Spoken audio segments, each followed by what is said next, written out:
皆さんこんばんは。ワイワイニュース山崎です。今日は2019年の12月の27日金曜日ですね。時間が比較的早くですね、日本時間の夜9時21分ということで約20分ぐらい遅れましたけど申し訳ありません。今日のワイワイニュースライブ通算でですね、2909回目ということです。今日のメインテーマは詩なんですね。久しぶりに詩を書きました。日本人の国民性20の特徴ということです。ということで、今のところ音声も映像も問題なく配信されているということで、今日金曜日の放送を始めたいというふうに思います。K さんですね。コンティニューコインよろしくお願いします。昨日の放送のメインテーマですね。過失訂正版、今我々がすべきことは、実体経済の数十倍の規模に、膨張し、実体経済を全面破壊している金融経済を縮小させ、実体経済を復興させることだと。市民革命運動だというのが昨日のメインテーマですね。で、それをですね、YouTube 向けの表紙に、このように作ってくれました。非常にわかりやすいんですね。今我々がすべきことは実体経済を復興させる市民革命運動だということで、3つの信用創造特権、国民資産横領システム、で、政府が持つ独占する国債発行権、それから日銀が独占する貨幣発行権、それから民間銀行が独占する準備預金制度、これを全部廃止せよと。これが市民革命運動だということで非常に分かりやすい表紙だと思いますね。ぜひ拡散してください。ということで、現時点での視聴者数ですけど、ツイキャスが303名様、YouTube が206名様で、509名ですね、全体で、ということです。それから今日の画像ですけど、今日の日刊現代の記事ですね、例のカジノ汚職ということで、中国企業が主催したリレーチャイナっていう中国企業グループらしいんですけど、それが日本でのお披露目歓迎パーティーを開いたと。その歓迎パーティーに出席した自民党12人の顔写真が載ってたんですね。これは日刊現代の今日の記事ですね。カジノ汚職招待リストの12人の自民党議員ということです。で、これは今年10月の30日、ザ・キャピタルホテル東急。これ何が、いわくつきのホテルなんですね。首相官邸の裏なんですよ。で、地理的に使い勝手がいいということと、それからおそらく官邸とつながってんじゃないかって、地下のトンネルで、非常に疑惑のホテルなんですけど、ここで開かれた中国企業グループリレーチャイナを歓迎するパーティー、これが今年の10月10日に開かれたということで、そこにですね、例の逮捕された国会議員、秋山っていうんですかね、それからそれを仲介した中国企業の顧問という資格のいわゆるなんていうんですか、代理人、の今野っていうのかなも当然出席してたんですけど、衆議院議員が10名、しらすが白菅から木原誠二、国場幸之助、小田原清、武井俊介、福田達夫、山下隆、小林史郎、対馬淳、村井秀樹と、おそらく3期生ぐらいですね、これ。それと参議院議員で佐藤圭から元栄太一郎っていうんですかね、元栄太一郎っていうんですかね、全部で12人目ということで、全部自民党の若手ですよ。何の政治的理念も哲学もなくて、ただただ金と名誉と利権を手にしたいということで自民党の国会議員になったということですよね。これが最初から2つ目が海上自衛隊を260名かな、中東の海域に派遣するっていうのを勝手にですね、閣議決定して決めちゃったということなんですけど、これ東京新聞の記事に出てた海上自衛隊が活動する海域っていうのはこれほどあれですよ、ブルーのところ、いわゆる海賊が横行するところですよね。だから下手に日本の海上自衛隊なんかが登場すると、海賊、イランではなくて、このイエメン沖とかオーマン沖を拠点にしているいわゆる海賊との武力衝突になるという危険性ありますよね。でこれだけ広い海域をたった260人の海上自衛隊では到底カバーできないということで、今回の260名というのは調査部隊だと。その後に、大量の海上自衛隊が派遣されるという前提ですよね。これだけの広範囲な空母を含めた相当のいわゆる軍隊を、本格的な軍隊を派遣しない限りこんな海域を守れないですよね。で問題は国会の審議も一切経ず、昨日も取り上げましたけど、憲法第41条という非常に重要な憲法の条項規定、国会は国権の最高機関であると。だから最高機関の国会の審議も経ず勝手にですね、最高の国権の下にある内閣が勝手に閣議決定して、このような重大な憲法第9条に明白に違反しますよねを決定して、1月にも派遣するというとんでもないことが横行して、そのことに対して野党もマスコミも正面から批判しないと、閣議決定しましたという大本営発表そのものを垂れ流すというとんでもないことが起こっているわけですよね。それから3番目がこの小池都政の嘘と隠蔽ということで、名建築葛西、臨海水族園が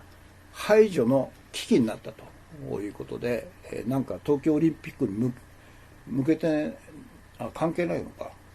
この今まで5500万人が訪れているという非常に、人気のあるこの水族園をですね、建て替えるということを車力に彼女はやってるんですね。これは日刊現代の記事です。というのが今日の、画像ですね。今のところ取り上げたところをアップします。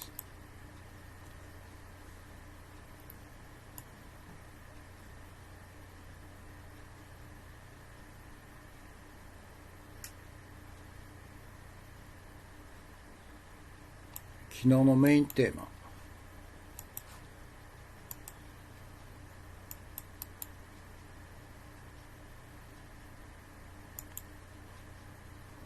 3か。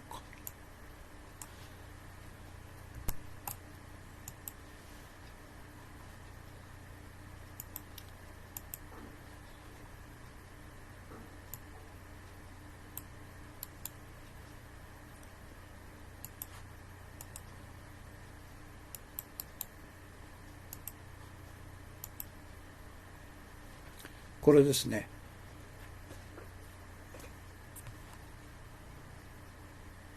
K さん、武力衝突は当然起こりますよねと。何でも閣議決定で国会の審議もしないでとんでもないことですねと。ましてそれをそのまま垂れ流すマスコミという。今日の詩の中で、詩の中でですね、政治家、官僚、銀行家、大企業、そしてマスコミというもう完全に向こう側の陣営に日本のマスコミが入っちゃってるということなんですね。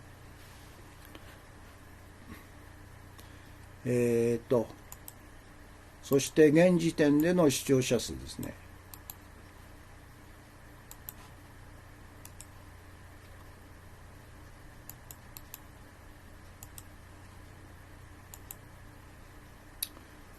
509名様ですね。ということです。そして、今日の画像か。画像。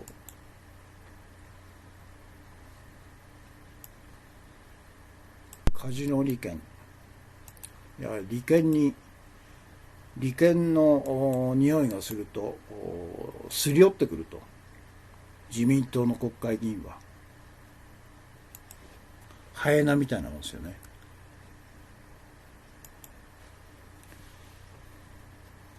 そしてその名前です。こんなの次の選挙で脅そうということですね。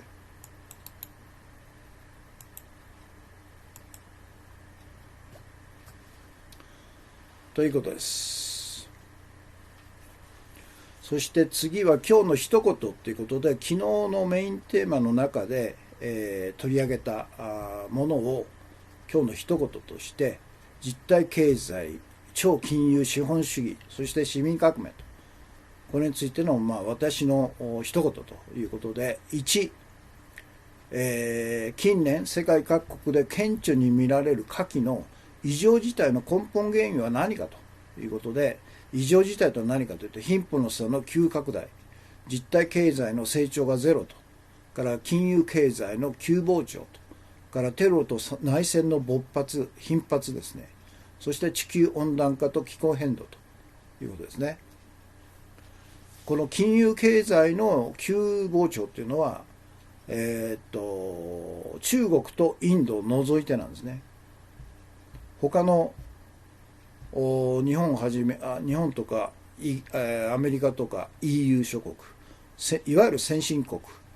軒並み、ほとんどゼロ成長という中で、中国が6% ぐらいの高度成長をずっと続けてるっていうのは一体何なんですかと。中国が後進国だからというふうに、一般的に言われてますけど、世界第2位の経済大国がなんで後進国なのと矛盾してるんですよね、言ってることはね。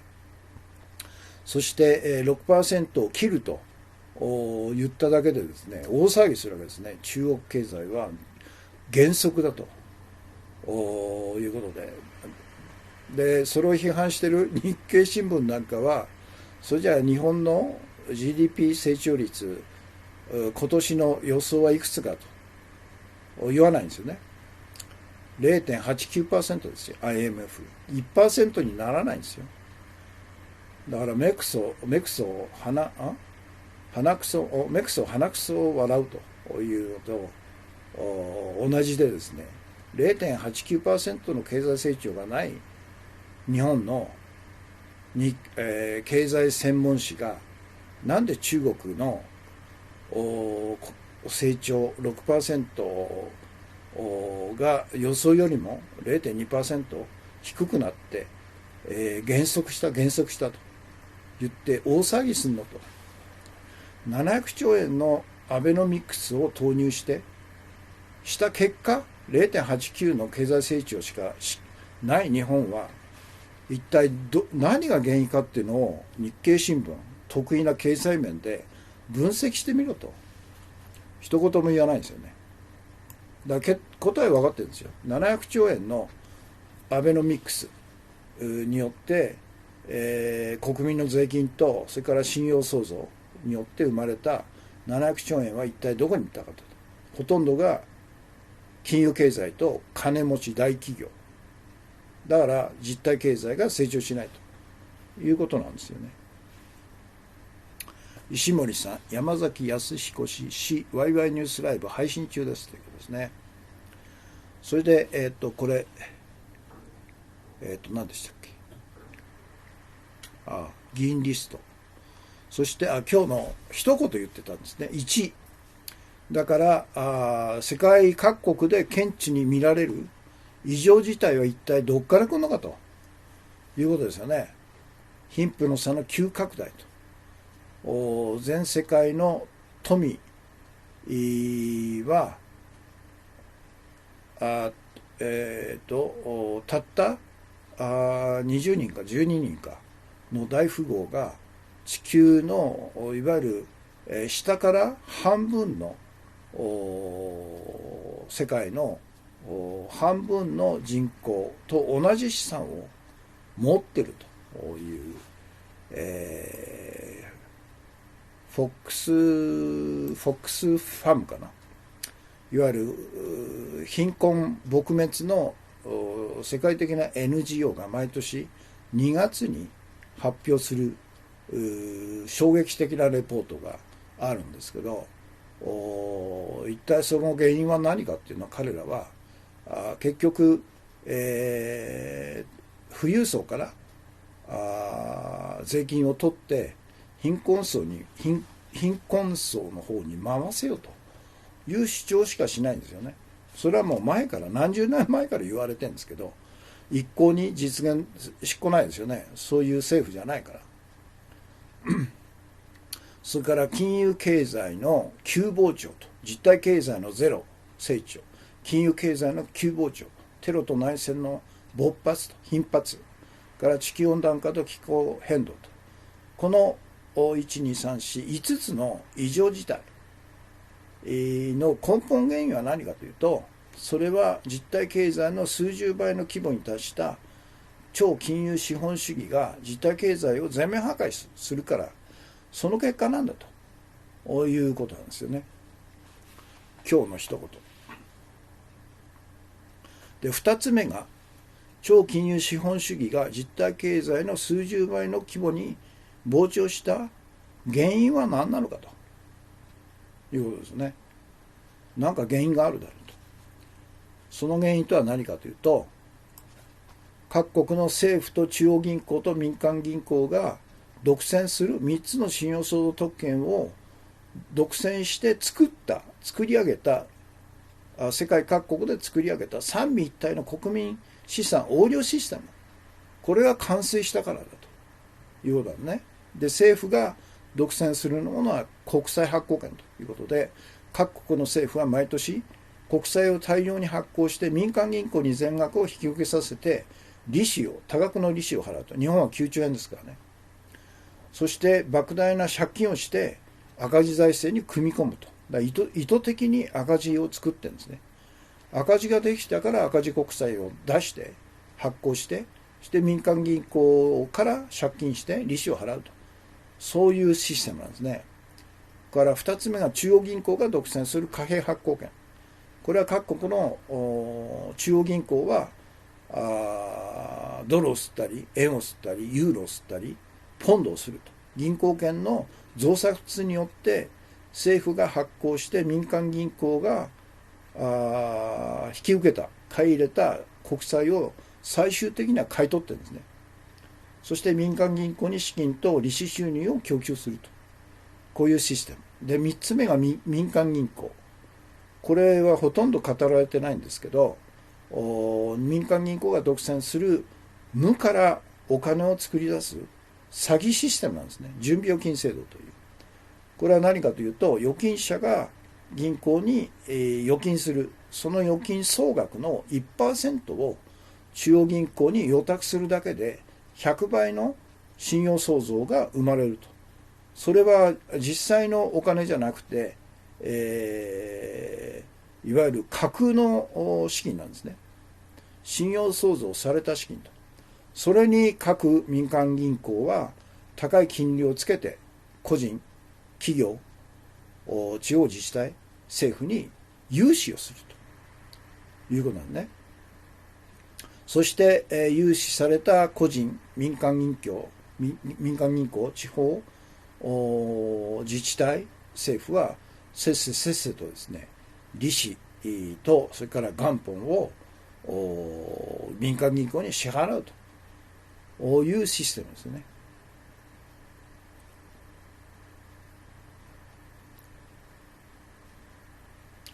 これがなぜ、超金融資本主義がこれほど膨張しちゃったのかという、その根本原因はこれだということです。で、それじゃあ市民革命とは何なのかと。これはこの三位一体の国民資産横領システムを解体して金融経済を縮小させ、実体経済を復活させることなんだということなんね。それじゃあこの我々の市民革命が成功したらどのような社会になるのかということで、人々の生活に役立つ価値を生む実体経済中心の社会となるということですね。今は超金融資本主義、金融経済が中心の社会なんですよ。だから金融経済に携わる銀行家、あるいは投資家、あるいは FX、あるいは、株売買のディーラー、株売買、をしてる人、株の所有者、社債国債、先物等々をしてる、あるいはデリバティブをでっち上げてる投資銀行の投資銀行家等々というのは莫大な収入と莫大な利益を享受してるんですね。から2つ目、毎年 3% から 5% の実質経済成長が可能となると。持続する貧困のない豊かな社会なんだということですね。から3番目、投機経済、投機がなくなると、博打経済が消滅して金融経済は実体経済のためだけに使われるようになると。で4番、テロと戦争の資金源であった金融経済が消滅することで平和な社会になると。5番、地球温暖化と気候大変動の原因である CO2 排出の資金源であった金融経済が消滅することで、地球環境が保護される持続可能な社会、人類が救われるということなんですね。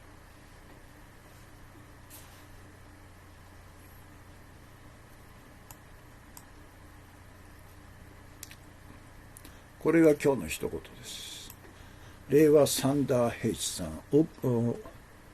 大きくなりすぎた金融経済を縮小させ、小さくなった実体経済を拡大中心にすることが必要という、そうですね、そういうことですよ。山崎康彦氏ワイワイニュースライブ、今日のメインテーマですね。日本の現状と未来を憂う方はぜひ、聞いてみてくださいという、そういうことですね。令和サンダーヘイチさん、ヘチさんか、お茶バク10ですね。それから土山純一さんですね。お茶バク10とコンティニューコイン2枚ですね。いつもありがとうございます。それと石森さん、コンティニューコイン配信ありがとうございます。ということで、今日の一言、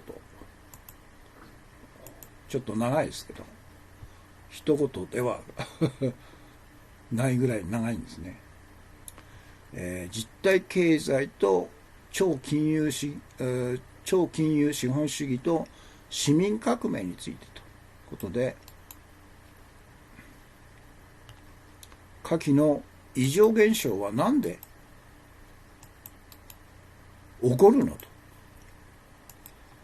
という根本原因は何かと。で、5つの異常現象が世界各国で顕著に見られるのは一体何なんだということですね。これですよね。貧富の差の急速な拡大、実体経済がゼロ成長と、から金融経済が急膨張していると、からテロと内戦が頻発していると、地球温暖化と気候大変動が至るところで起こっていると。だこの前の台風19号が異常なほどの雨量とから風ですね。これは普通の台風の規模を超えてるんですよね。で、それは原因は何かというと、実体経済の数十倍規模に膨れ上がった金融経済が実体経済を全面破壊する段階に今来ちゃってるんだということなんですね。それじゃあなぜ超金融資本主義が実体経済の数十倍の規模に達したのかと、膨張したのかと。それは三位一体の国民資産横領システムが完成したからですよ。世界各国で三位一体、政府と中央銀行と民間銀行がそれぞれ独占している信用創造特権、それが非常に巧妙にですね、三位一体の構造の中で完成したということなんね。で、政府が独占する国債発行権ということですね。さっき説明しましたね。毎年日本政府っていうのは200兆円の国債を発行してるんですよ。そのうち100兆円は毎年毎年今まで、発行した国債の償還が来るわけですよね。5年後とか10年後とか20年。それが毎年100兆円あると。その100兆円のいわば借金、元本を銀行に返却するために新たに100兆円の国債を借換債って言うんですね。借換国債。これを発行するわけですよ。だから借金を借金で返すという、タコが自分の足を食って生き延びているということで、同時に毎年9兆円の金利を払ってるわけですよね、政府が民間銀行に。これが国債発行権と。そして40兆が約40兆円の赤字国債、それから20兆円の建設国債、10兆円の金融債っていう、金融機関に対する財源ですよね。それと10兆円のいわゆる政府の日々の行政運営のために必要な資金を10兆円と。全部で200兆円ということなんで、で、日本独特の特別会計という一般に公開されてない、資金に繰り入れられているのがおそらく、この100兆円の借換債と、それから税金ですよね。自動車税とか道路税とかあの辺が全部特別会計の方に入ってるんですね。一般会計じゃなくて。それからガソリン税とかですね。それと外貨、外為、特別会計とか。それに政府が発行している国債の中でおそらく4、50兆円っていうのは一旦は一般会計に入りますけど、そこから特別会計に、移って、そこからいわゆる官政経済としてのいわゆる特殊法人とか、公益法人とか等々の官僚の天下り先の官政経済の方におそらく毎年4、50兆円が流れたんじゃないかというのを追求したのが殺された石井幸喜さんなんですね。何でしたっけ。そうか。政府ですよね。政府が発行する国債発行権と。から2番目が中央銀行が独占する貨幣発行権と。これは一万円札を増刷するわけですよね。なぜかというと、日銀が民間銀行政府が発行した国債を民間銀行が引き受けて、借金すると。その民間銀行が引き受けた国債を最終的には日銀が買い取るというシステムなんですね。で、日銀が買い取る資金というのが1万円札を増刷して、で、民間銀行に供給するというシステムなんですね。で、3番目が民間銀行の信用創造特権としての無から金を生む準備預金制度という、これも巧妙なんですよね。だから一般的には民間銀行が個人とか企業とか自治体とか政府に融資する原資っていうのは預金を預けた預金者の資金だというふうに僕らは教わってますけど、違うんですよね。実は預金者の預金の総額の 1%、準備預金利率というのがずっと 1% で据え置かれてるんですね。世界中どこでも。ということは 1% を預託すると即座に100倍の信用創造が生まれるという打ち出の小槌のシステムなんですね。で、これは実際に実物のお金が生まれるんじゃなくて、信用創造の架空の資金なんですね。架空資金に、民間銀行は高い金利をつけて個人、企業、地方自治体、政府に融資すると。で、利子収入を得るということで、全員を借金付けにするということなんですね。これが準備預金制度ということですね。で、各国の民間銀行は、創造された架空の資金に利子をつけて個人企業、地方自治体政府に融資して全員を借金付けにするということなんですよ。だから超金融資本主義っていうのは全員の借金付けを前提にしてるんですよね。莫大な金利収入が保証されるという世界なんですね。から4番目で、市民革命とは何かというと、この三位一体の国民資産横領システムを解体して金融経済を縮小させ、実体経済を復興させることなんだと。実体経済中心の社会に戻すことなんだということなんですね。それじゃあこの市民革命が成功したらどんな社会になるのかということですね。それは実体経済中心の社会になると。それからそのことによって毎年3%実質成長率3から 5% の経済成長が毎年持続する持続可能な社会になると。それから投機とか投機経済や博打経済が消滅すると。金融経済は実体経済のためだけに使われることになるということですよね。実体経済を金融経済をゼロにするってことはできないんで、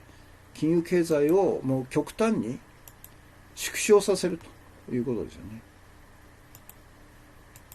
で、テロと戦争の資金源であった金融経済が消滅することで、平和な社会になると。これは大きいですよ。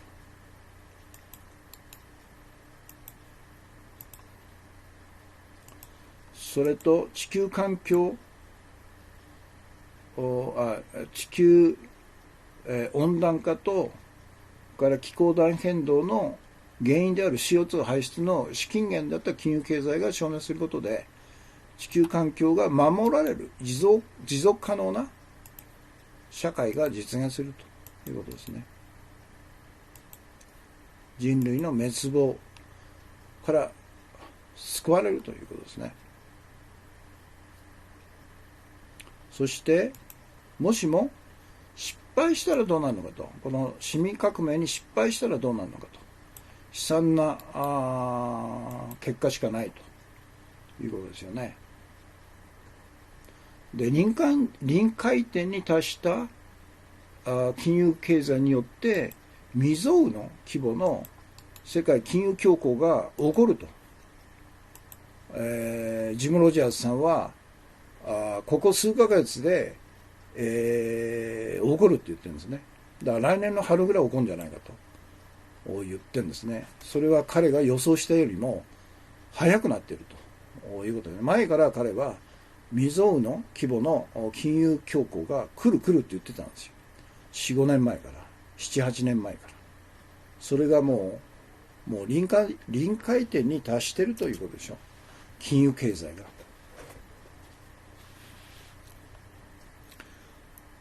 で、未曾有の金融恐慌が発生して、実体経済と市民生活と地球環境を全面的に破壊しちゃうということ。それから未曾有の世界金融恐慌の最終的な解決手段として戦争なんですね。第三次世界大戦と今度の戦争というのは全面核戦争ですから、それによって人類は滅亡しちゃうということですね。それから地球環境、地球温暖化と気候大変動によって地球環境が全面破壊され、人類は滅亡すると。オーストラリアの中立系のシンクタンクが1950年には人類は滅亡するんじゃないかというレポートを出したんですよね。取り上げたことありますけどね。これはまさに地球温暖化による地球気候の大変動によって食料生産が極端に減少するということで、大飢饉が世界を覆うと。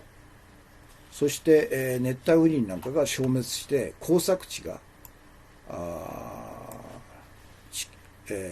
減少するというレポートを出したんですね。というのが今日の一言です。から次に今日の注目情報ですけど、これはレジス・アルノさんというフランスのフィガロの東京特派員で、もう20年以上日本に住んでる人なんですね。その人が書いた記事、これは東洋経済新報オンラインに載ってた全面記事ですね。伊藤詩織さんの勝訴になぜ世界は騒ぐのかと。日本人に通じる当事者意識の低さという。これなかなかいい記事なんですね。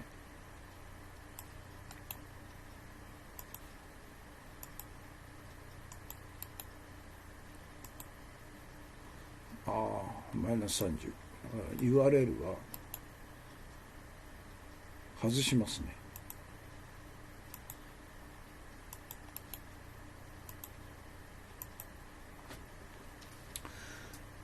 当事者意識の欠如っていう指摘なんですね、日本人が。特に日本人の女性が、女性のいわゆる性的な暴力の被害者である伊藤詩織さんに対して女性がバッシングしているということに対して、日本人女性の当事者意識が低いと言ってるんですね。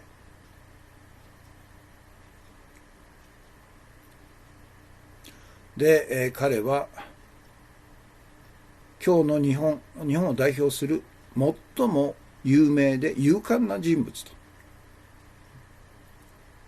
人物は私は性的暴行を受けたと訴える若く聡明な女性であると。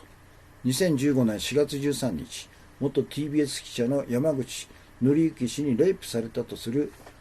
あの夜から4年が経った今、伊藤詩織氏は自身の事件を追及するジャーナリストとなっていたと。12月18日、伊藤氏が山口氏から性行為を強要されたとして損害賠償を求めた裁判で、東京地方裁判所は山口氏に330万円の賠償を求める判決を下したと。4年間の戦いを経て伊藤氏は勝利を手にしたのであると。裁判長は伊藤氏が行為に同意しておらず、被害を虚偽申告する動機がないことを認めたと。さらに重要なこととして裁判長は伊藤氏が公共性及び公的目的のために戦っていると明確に認めると同時に、山口氏の証言に食い違いがあることを指摘し、山口氏が起こしていた名誉毀損の訴訟を棄却したと。立証責任は被害者に課せられているという日本の、そうなんですね。この判決が読み上げられたとき、伊藤氏は法廷により加害者とされる山口氏と向かい合ってたと。で、伊藤氏にとっては祝うに足る判決だったはずだ。だが彼女にとってはこれはほんの始まりに過ぎないと。判決の翌日、伊藤氏と山口氏が日本外国特派員協会で1時間の時間を置いてそれぞれ記者会見を行ったと。山口氏の会見中、伊藤氏は会場におり、山口氏の言い分を聞いていたと。で、後に伊藤氏は自身の会見で山口氏に関する新たな証言を公表したと。山口氏は伊藤氏の記者会見には出席していないと。この4年の道のりは若い女性にとって過酷なものだったに違いないと。性暴力を受けた後に入った警視庁高輪署で伊藤氏が最初に聞いた言葉は諦めろというものだったと。その後の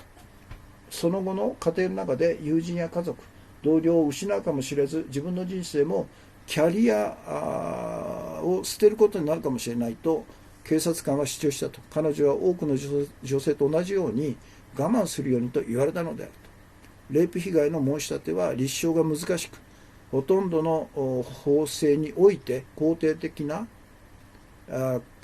始末が得られることは滅多にないと。世界的な基準で見れば日本は特に悪いと。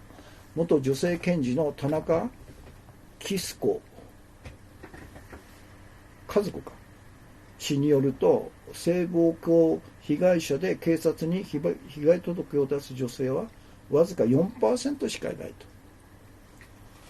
日本における基本的な問題は、警察がまるでお決まりのように被害者の主張を疑うことから始まることだと。立証責任は被害者に課せられてしまうと。フランスではまずその人を信じた上で調査を始めると、日本で働いた経験のあるフランス人の男性警察官は説明すると。だが伊藤氏は諦める代わりに真っ向からこの事件を取り上げるよう高輪署の男性警察官たちを説得したと。そしてそれを警察官たちは徹底的にやったと。捜査を終えた警察官たちが達した結論は、山口氏は逮捕されるべきだというものだったと。ところがこの努力は菅官房長官に近しい中村、そうですね、昨日名前が出てこなかった、中村至ですよ、警視庁刑事部長当時によって阻止されることになると。中村氏は山口氏に逮捕令状を出さないことを決定したのだと。逮捕令状を出さないんじゃなくて逮捕をさせないということですよね。これは前例のない決定だと。その唯一の理由として考えられるのは、山口氏を日本の司法からかくまったことと。その後検察は山口氏の準強姦容疑を嫌疑不十分として起訴を取り下げるだが伊藤氏は追及をやめず賠償請求を求め民事訴訟を起こしたのであると。あれから4年と。日本は性犯罪に関する認識が遅れていると。今回の伊藤氏の勝訴は日本のみならず世界中で大きく取り上げられたと。これは日本における性犯罪に対する意識を変える第一歩となるという見方もある。だが他の先進国と比べると日本ではまだ性犯罪は深刻な問題とみなされていないと。当事者となりやすい女性自身でさえもこの問題に関してあまり考えが及んでいないというのが当事者意識が著しく低いと感じると。実際何年にもわたる日本人女性とのカジュアルな会話の中で、筆者は女性たちがこの話題を大変軽視していると感じたと。伊藤氏の名前を出しても彼女の戦いに共感を覚えない女性が数多くいることに気がついたと。若い女性は夜間年上の男と一緒にいるべきではないとか、そうした態度だから伊藤氏は自らを危険にさらしたのだと女性たちは指摘すると。日本の女性誌は伊藤氏の名前を出すことすらしなかったと。今回の判決が日本で大きく報道されたのは確かだが、これはおそらく伊藤氏が海外で有名であり、もはや無視できない存在となったからだろうと。事実、今回の見事な勝利の後でさえ伊藤氏は自分の国においてはまるで追放された人であるかのようだと。彼女が手掛ける仕事のほとんどは海外向けで、他国における性問題を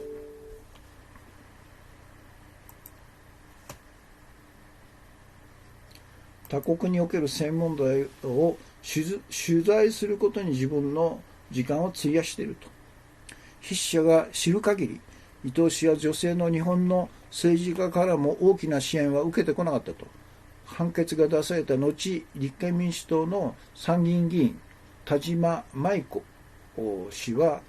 筆者も参加した集会に参加した唯一の政治家だったと。伊藤氏の戦いは全ての日本の女性に関わることなのにと。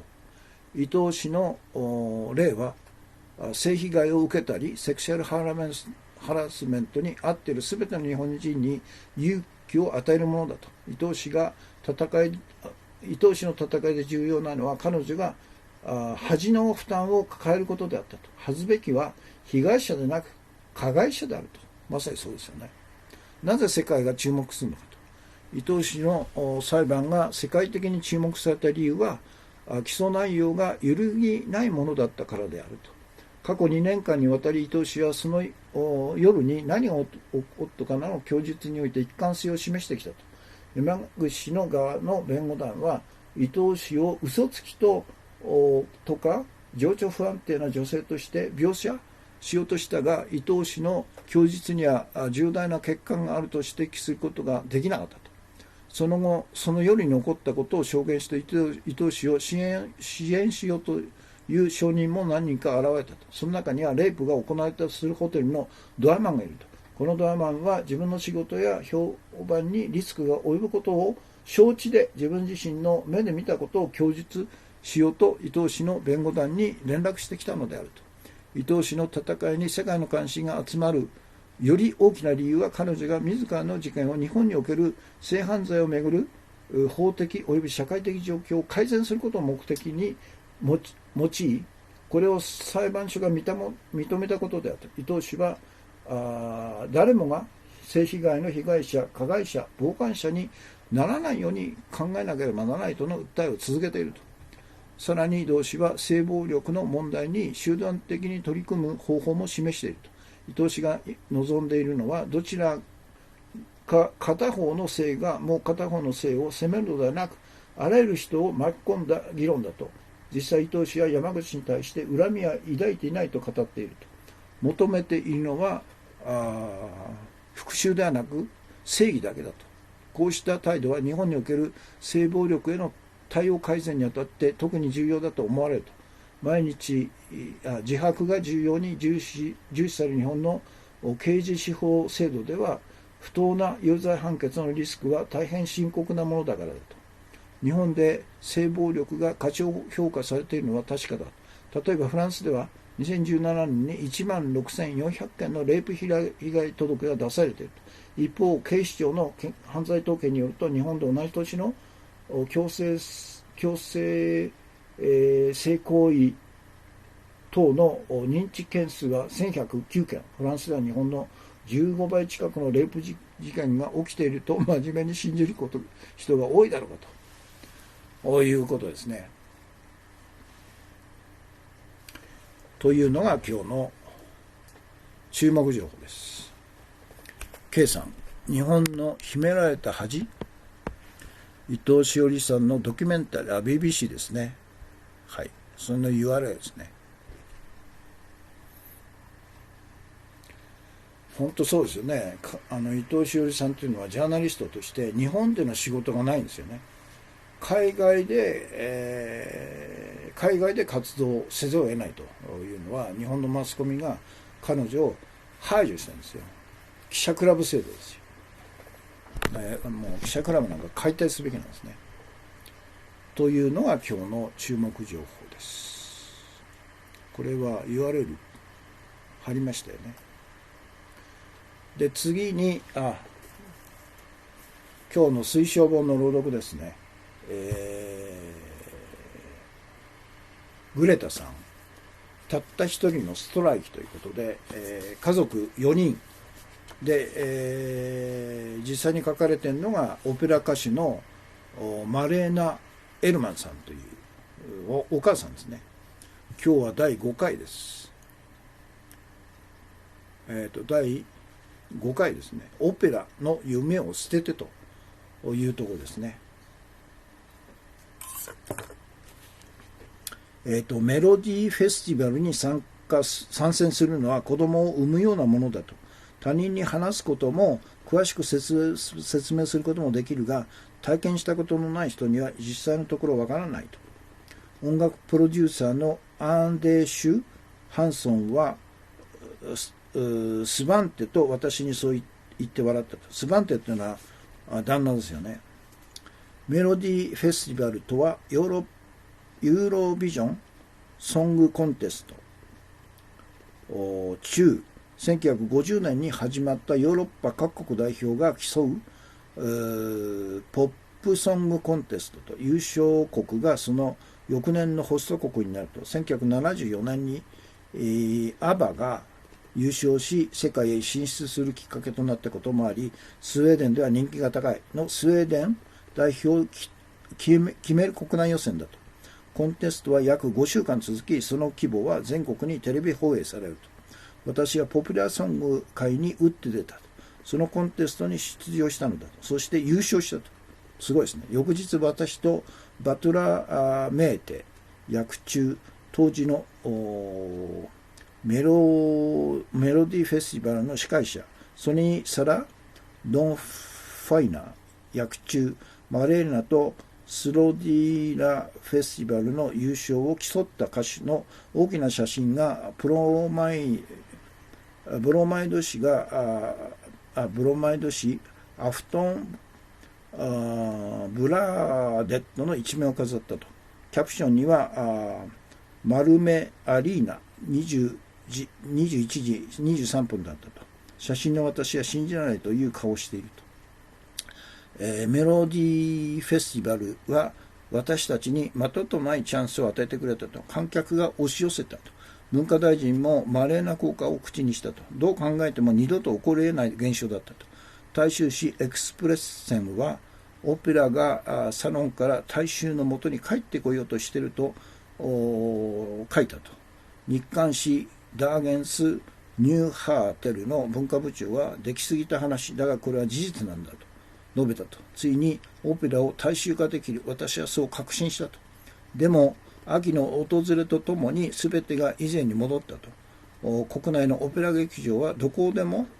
も連絡をよこさず、そのチャンスを生かそうとしなかったと。観客はそこにいるのというのに、それを手に入れたいとは思わないらしかったと。仕方ない。だったら自分たちでやるしかないと。外国ではオペラを演じ、国内ではポップアーティストになったと。自力でコンサート、ツアー、公演をプロデュースしたと。それもこれも新しい観客を獲得し、客層を広げるためだったと。だけどセルセ役中ヘンデル作曲のオペラの千秋楽を2週間後に控えてあるよ。スバンテと私はストックホルムの自宅バスルームの床に座り込んでいたと。夜が更け、子供たちは眠っていたと。私たちの周囲で何もかもが崩れ始めていたと。この町全体が今にも崩壊し、暗湖に沈んでしまいそうだったと。5年生になったばかりのグレタの調子は優れなかった。毎晩寝つくまで泣いたと。登校しながら泣いたと。授業中でも休み時間でも泣き通し、教師たちはほぼ毎日電話をかけてきたと。その度にスバンテは学校に駆けつけて娘を連れ帰ったと。モーセスが唯一の救いだったと。犬だよね。グレタは何時間もモーセスのそばに座り、撫でたり、ポンポン叩いたりしたと。私たちはやることをすべてやったが無駄だったと。グレタは暗闇の中に隠れ、あらゆる意欲を失ったと。ピアノを弾かなくなった。笑わなくなった。話をしなくなった。そして食べなくなったと。硬いモザイクの床に座った私たちはどうすべきか分かっていたと。やることは何でもやるしかない。どんな犠牲を払ってでも私たちはグレタを、暗闇から連れ戻さなくてはならない。そのためにはこれまでしたことを変えなくてはならない。君の気持ちはどうなんだい。スバンテが聞いてきたと。まだ続けたいと。いいえ。OK、じゃあもうやめようと彼は言ったと。どのオペラ劇場もオペラを大衆化したくないって言うんだから、土台無理だよなと。新しい観客がそこにいるっていうのに、別に寂しくないって言うんだったら、別に欲しくないって言うんだったら、どんなに働きかけても無駄だってことだと。あなたの言う通り、私はもう覚悟ができていると。ベルグデートの森の中にあって、一番近いバス停からでも3キロ離れている芸術会館、薬中アルティバラークのことに2万人の観客を呼んでも十分じゃないって言うんだから。しかも民間スポンサーや公的補助から一銭ももらってないのに、これが十分でないっていうなら十分なものなんて何もないようだ。彼の言うことにうなずくしかなかったと。私たちはかなりのことをしてきたらと。じゃあ契約は全てキャンセルしようと。スマンテは続けたと。マドリード、チューリヒ、ウィーン、ブルッセル、全部だと。何かのせいにする代わりに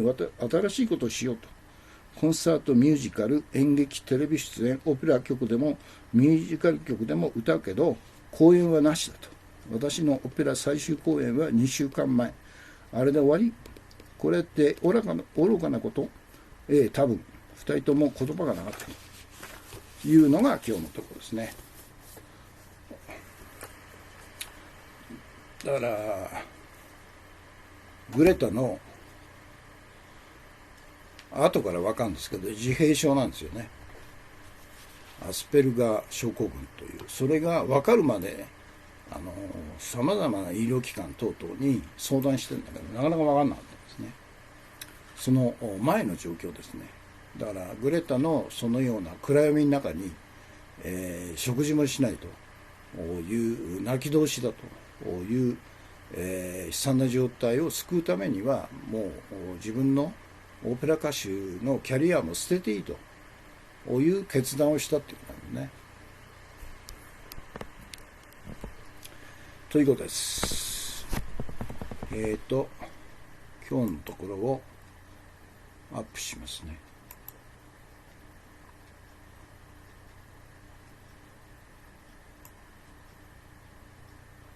オペラの夢を捨ててと。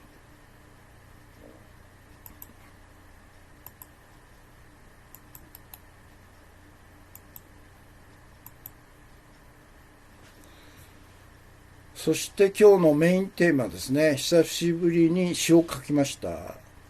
日本人の国民性20の特徴と。2019年12月27日山崎康彦ということで、1、箇条書きにしたんですね。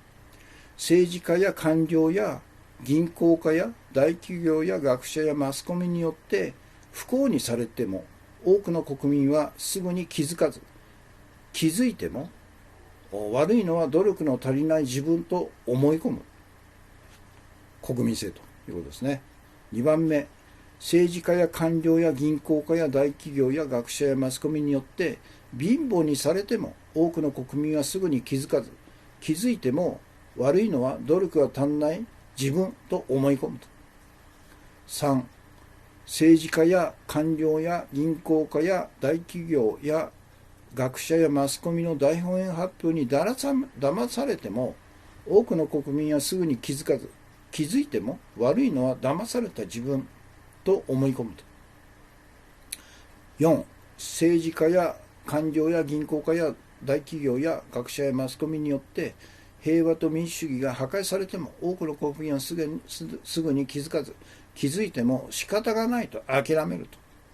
5、政治家や官僚や銀行家や大企業や学者やマスコミによって自由と平等を失っても多くの国民はすぐに気づかず、気づいてももう遅いと諦めると。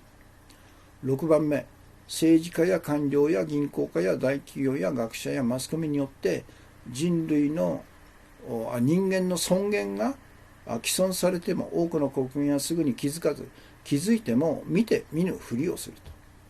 7番目、政治家や官僚や銀行家や大企業や学者やマスコミによって戦争に動員されたとしても多くの国民は気づかず、気づいても身をもって戦争に反対する行動はしないと。8番目、政治家や官僚や銀行家や大企業や学者やマスコミによって世論誘導、情報操作されても多くの国民は気づかず、気づいても異議申し立てをしないと。9番目、政治家や官僚や銀行家や大企業や学者やマスコミによって歴史を捏造されたとしても多くの国民はすぐに気づかず、気づいても異議申し立てをしないと。10番目、政治家や官僚や銀行家や大企業や学者やマスコミによって憲法が破壊されても多くの国民は気づかず、気づいても身をもって憲法を守る行動をしないと。11番目、政治家や官僚や銀行家や大企業や学者やマスコミによって安倍晋三らの権力犯罪者が免罪免責されても多くの国民は気づかず、気づいても権力者には逆らえないと諦めると。12番目、政治家や官僚や銀行家や大企業や学者やマスコミによってアベノミクスによる莫大な国民資産の横領がなされても多くの国民は気づかず、気づいても権力者には逆らえないと諦めると。13番目、政治家や官僚や銀行家や大企業や学者やマスコミによって昭和天皇の戦争責任が隠されても多くの国民は気づかず、気づいてもタブーは口にできないと沈黙すると。14番目、政治家や官僚や銀行家や大企業や学者やマスコミによって明治維新の真実が隠されても多くの国民は気づかず、気づいても陰謀論と言って切り捨てると。15番目、政治家や官僚や銀行家や大企業や学者やマスコミによって日本国憲法の二重性が隠されても多くの国民は気づかず、気づいてもタブーは口にできないと主張すると。16番目、政治家や官僚や銀行家や大企業や学者やマスコミによって世界と日本の支配と搾取の基本構造が隠されていても多くの国民は気づかず、気づいても理解不能と言って無視すると。18番目、政治家や官僚や銀行家や大企業や学者やマスコミによって日銀が独占する信用相続特権である貨幣発行権が隠されていても多くの国民は気づかず、気づいても理解不能と無視すると。19番目、政治家や官僚や銀行家や大企業や学者やマスコミによって政府が独占する信用相続特権である国債発行権が隠されても多くの国民が気づかず、気づいても理解不能と言って、無視すると。20番目、政治家や官僚や銀行家や、大企業や学者やマスコミによって民間銀行が独占する信用相続特権である準備預金制度が隠されていても多くの国民は気づかず、気づいても理解不能と言って無視すると。これが日本の国民性20の特徴という今日のメインテーマの詩ですね。ということです。これ1行ずつアップしてみますかね。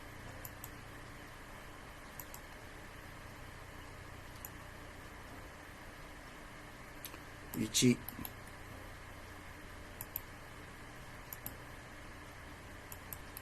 自己責任と思い込むんですね。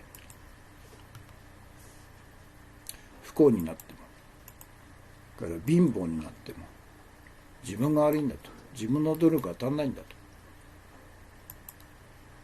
決してそのような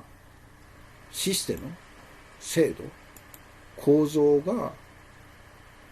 あるんだというところまでいかないんですね。だからマスコミ、大本営発表に騙されても、騙された自分が悪いんだと思い込むと。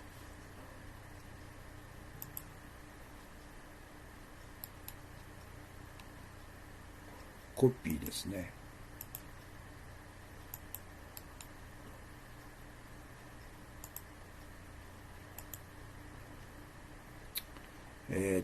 砂月さん、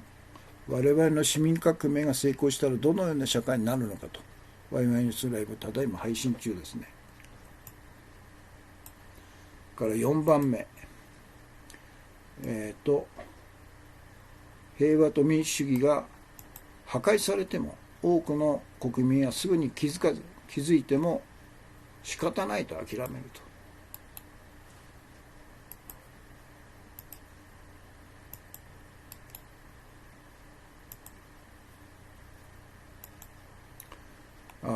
砂月さんですね。初めて、視聴される方ということで、山崎氏のキャスは一行、一言コメントは品嵐行為があったため禁止と。このキャスの目的は情報の拡散共有、ご賛同ならツイッター連携で共有をお願いしますということですね。で4番目、5番目ですね。自由と平等を失ってもすぐに気づいてももう遅いと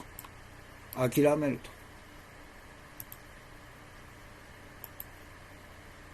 ということですね。そういうことはないんですよ。気づいたらそこから始めればいいんですよ。から6番目、人間の尊厳が毀損されても多くの国民はすぐに気づいても見ぬふりをするということですね。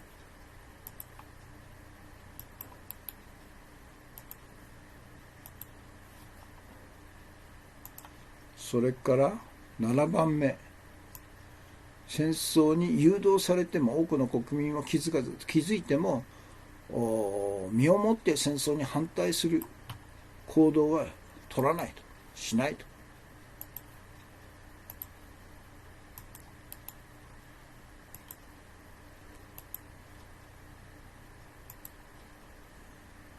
から8番目、世論誘導、情報操作されても多くの国民気づいても異議申し立てはしないと。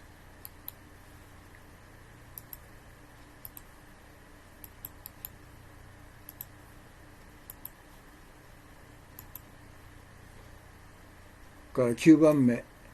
歴史を捏造されても多くの国民は気づいても異議申し立てをしないと。まさに今の状況ですよね。歴史修正主義、従軍慰安婦はなかったと。アジア太平洋侵略戦争は侵略戦争じゃなくて、アジア諸国民を欧米列強の植民地支配から解放した解放戦争だと、こういうでっち上げをしてるわけですよね。それから10番目、憲法が破壊されても多くの国民は気づいても身をもって憲法を守る行動はしないと。から11番目、安倍晋三らの権力犯罪者が免罪免責されてもこの国民は気づかず、気づいても権力者には逆らえないと、諦めるという情けない人が多いんですね。戦えよって言うんだよね。から12番目、アベノミクスによる莫大な国民資産が横領されても多くの国民は気づかず、気づいても権力者には逆らえないと、諦めると。700兆円の国民資産が横領され、ほとんど全てが金融経済と大企業と金持ちとアメリカに行っちゃうと。それでも抵抗しない、反対しない人が多いって言うんですね。だから昭和天皇の戦争責任が隠されていっても多くの国民は気づかず、気づいてもタブーは口にできないという。天皇批判はタブーだと。日本最大のタブーの一つだということなんですね。から14、明治維新の真実が隠されても多くの国民は知らず、気づいても陰謀論といって切り捨てると。この明治維新の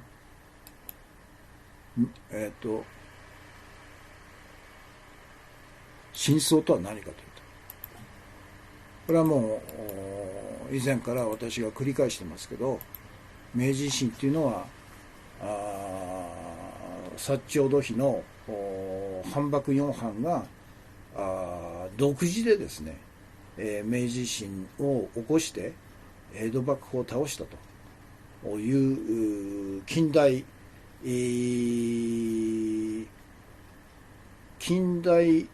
国の近代化を目指した市民革命だというふうに、一般的には言われてるんですけど、実は違うんですね。その背後にロシアの国際金融マフィアとイギリス政府がいたと。で、イギリスっていうのは1860年に、アヘン戦争を中国に仕掛けて、勝利したんですね。で、次は日本だということで、日本に、香港の麻薬武器商社マーディン・マセソンから若い、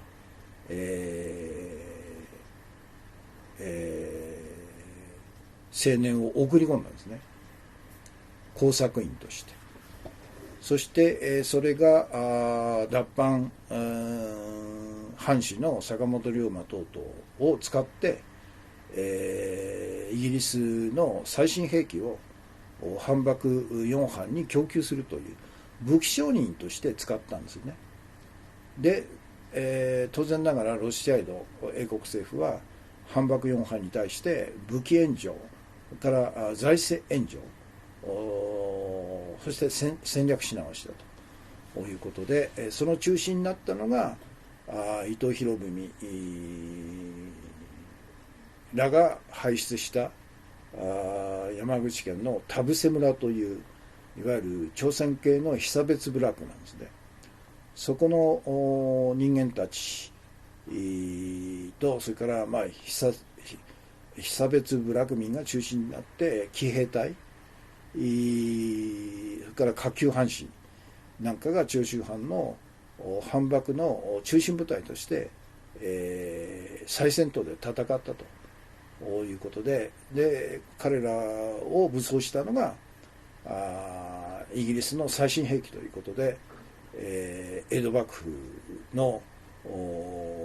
軍隊を破っちゃったんですね。そしてその過程の中で、いわゆる天皇をですね、謀殺したと。孝明天皇を殺して、その着手であった誰でしたっけ、をも殺したと。15歳で殺して、で、同じ年頃の青年をですね替え玉にして、明治天皇にでっち上げたと。大物虎之助という青年をでっち上げて、それが大正天皇を生んで、大正天皇から昭和天皇、そして、平成天皇、そして今の天皇に続くということで、完全に、天皇っていうのは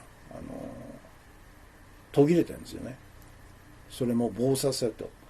2代の天皇が謀殺されていると。こういうのが真相なんですけど、それは陰謀論だというふうになるわけですよね。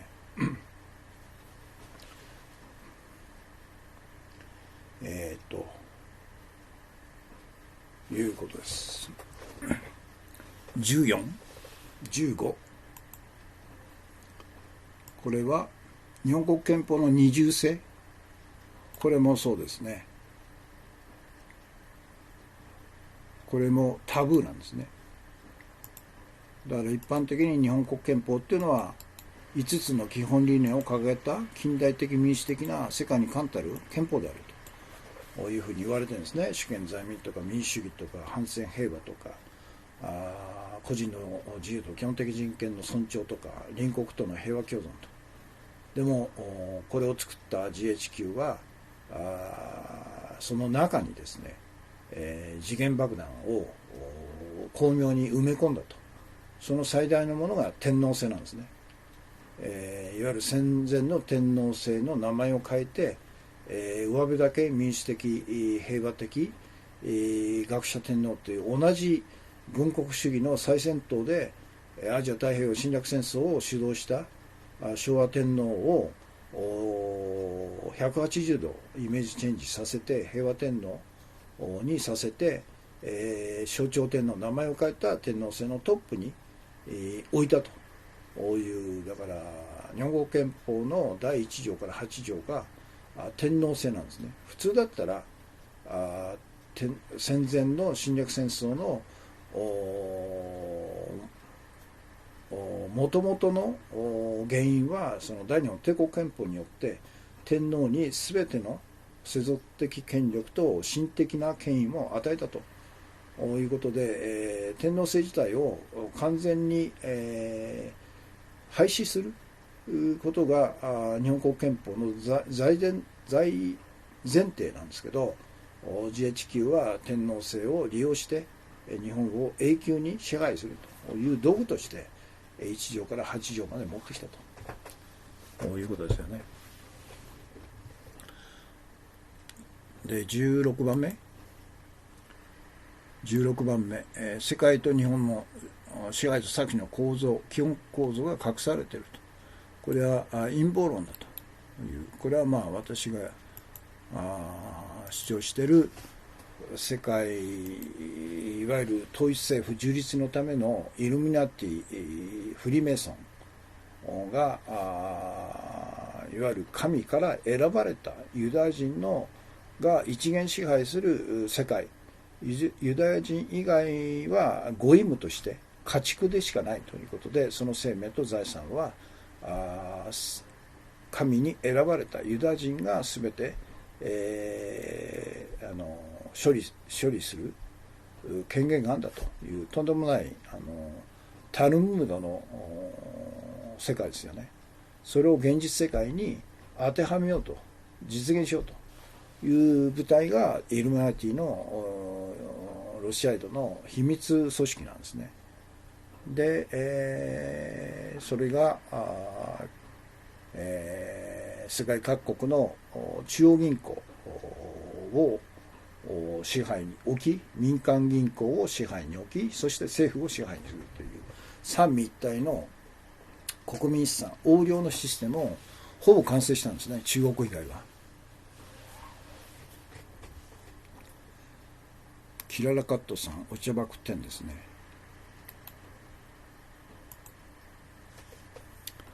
これが世界と日本の世界と搾取の基本構造なんですね。そして17番、長いですねこれね。17番、三位一体の、これ先ほど言ったあれですね、三位一体の国民資産横領のシステム、これが隠されていると。で日本国民は気づかず、気づいても理解不能として、切り捨てると、無視するということですね。これが17。あと3つか。あと3つ。これは日銀が独占する通貨発行権が隠されていると。で、日本国民は気づかないと。気づいても理解不能として切り捨てると。無視すると。で、同じように三位一体の信用創造特権、政府が独占する信用創造特権である国債発行権が隠されていると。で、ほとんどの国民は知らないと、気がつかないと、気づいても理解不能として、無視すると。で、最後、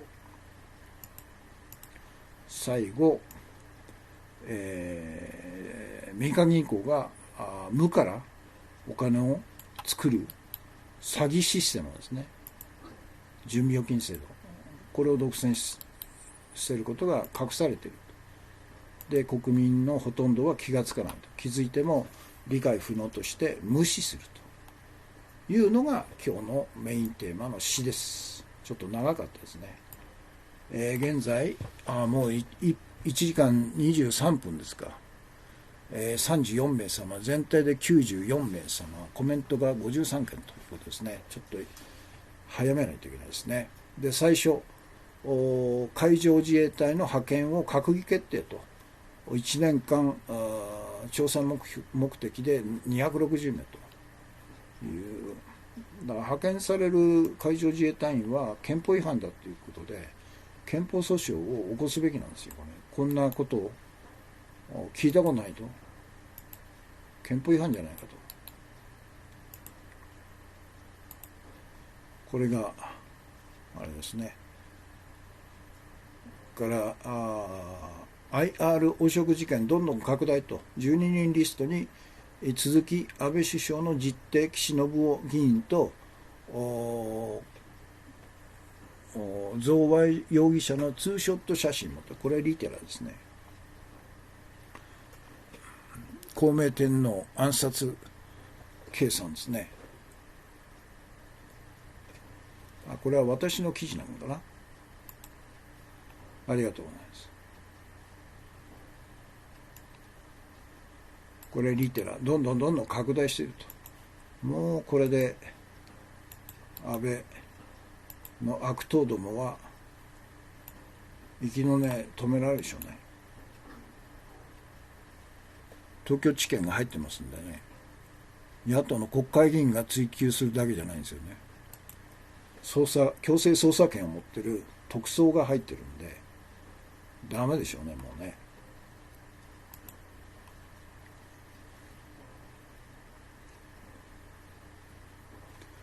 から韓国の前法相に対してこれ逮捕状を検察は出したんですけど、韓国の地裁は逮捕状は受理しなかったんですね。いわゆる容疑は認めたけど、彼が証拠を隠滅するとか海外逃亡する可能性はないということで却下したんですね。これが素晴らしいところですね。日本はもう警察検察の逮捕状はほぼ 100% そのまま裁判所から出るんですよね。このように本人を呼んで、そして、その逮捕状の執行が正しいかどうかっていう判定を一切しないですよ、日本の裁判所は。もう自動発給機ですよ。ひどいもんですよ。それから日韓特別合意、憲法裁判所を却下したということで、これさすがの韓国の憲法裁判所もひよったんですね、これね。1965年の日韓、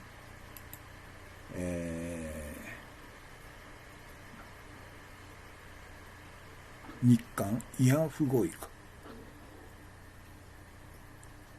違憲訴訟を却下したということですね、日経新聞。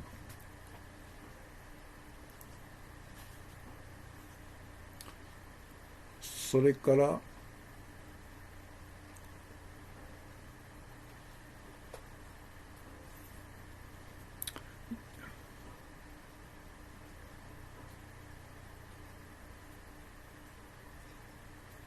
2015年か。2015年の日韓合意は憲法違反だと認めるよう求めた元慰安婦らの訴えを却下したと。そういうことですね。1965年じゃなくて、2015年の日韓合意は憲法違反だと。それに対して却下しちゃったということですね。から文大統領発言中に記者団退出。日本側に強い遺憾と。これ異様ですね。異常ですよね。韓国大統領がいわゆる安倍首相と中国で首脳会談をして冒頭ですね、ムン・ジェイン大統領が冒頭発言をしている途中に、日本の記者団が退出するように内閣総理側が言ったらしいんですね。でみんな退出しちゃったっていうバカだよね。抵抗すればいいじゃないですかね。これは失礼でしょう。相手国の大統領が発言中に日本側の記者団が促されて退出しちゃったという。何なんだと。それから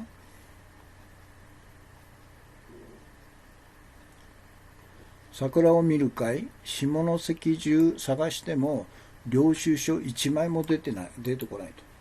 ことで、領収書なんか出してないんですよ。安倍が嘘ついてるんですよ。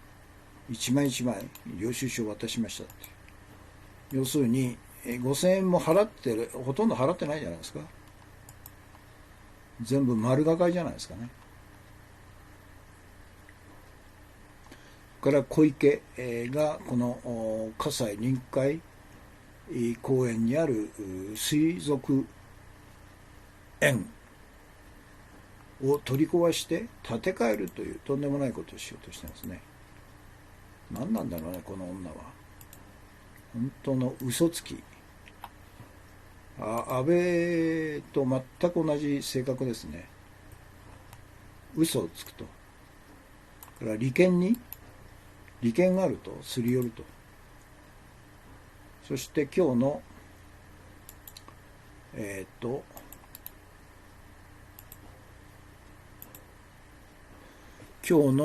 重要情報ですね。カジノ汚職政界に出回る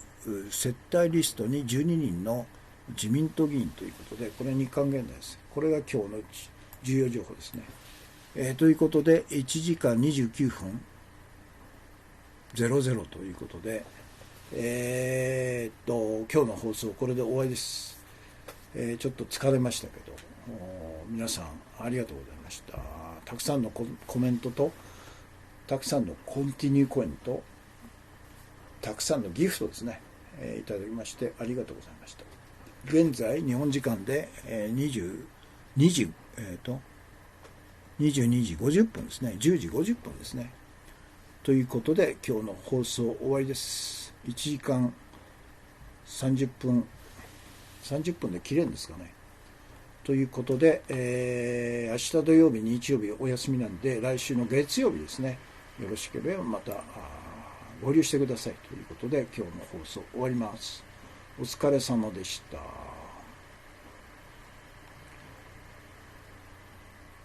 お疲れ様でしたですね。はい。砂月さんと K さんですね。ということで、1時間30分になりましたね。切れなかったですね。おかげさまでコンティニューコインが効いてるんですね。ということで今日の放送終わりです。